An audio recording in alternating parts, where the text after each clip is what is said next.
Name Shanmugam, என் wife name வந்து Maneka.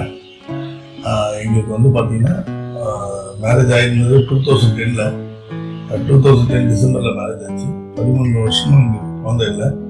So நாங்கள் வந்து இங்கே வந்து பார்த்தீங்கன்னா இங்கே நல்ல ட்ரீட்மெண்ட் தராங்கன்னு சொல்லிட்டு வந்தோம் A4ல். ஸோ அதன்படி வந்து டாக்டர் அருணாவை பார்த்தோம். அவங்களுடைய கைடன்ஸ் பிரகாரம் வந்து ட்ரை பண்ணோம். எங்களுக்கு இன்னைக்கு சக்ஸஸ்ஃபுல்லாக வந்து ஒரு பெண் குழந்தை பிறந்திருக்கு. லாங் டைமாக ட்ரீட்மெண்ட் எடுக்கிறவங்களுக்கும் சரி, இந்த ஃபெர்டிலிட்டின்ற ஒரு இஷ்யூவுக்கு இங்கே வரும்போது அங்கே என்ன இன்ஃப்ராஸ்ட்ரக்சர் இருக்குன்றது நம்ம பார்க்கணும். அப்படி வரும்போது பார்த்தீங்கன்னா A4 ஹாஸ்பிட்டலில் வந்து எல்லா இன்ஃப்ராஸ்ட்ரக்சரும் இங்கே இருக்குது. ஸோ ஒரு ட்ரீட்மெண்ட் எடுக்கிறோம் அப்படின்னா ஒரு போத் மேலுக்கும் சரி ஃபீமேலுக்கும் சரி அவங்களுக்கு என்ன மாதிரியான விதமான டயக்னோஸ் பண்ணி ட்ரீட்மெண்ட் கொடுக்கணுமோ அத்தனைக்கும் இங்கே ஃபெசிலிட்டி இருக்கு.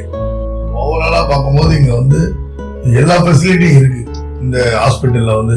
ஸோ அதன் அடிப்படையில் A4 கிட்ட வந்தால் சக்ஸஸ் ரேட் நல்லா இருக்கு. ஆஃப்டர் மேரேஜ்க்கு அப்புறம் ஆஃப்டர் 13 இயர்ஸ் எனக்கு ஒரு கேர்ள் பேபி பிறந்திருக்கு. அது சந்தோஷத்தை எப்படி சொல்கிறதுனே தெரியாது, அந்த அளவுக்கு ஹாப்பியாக இருக்கும்.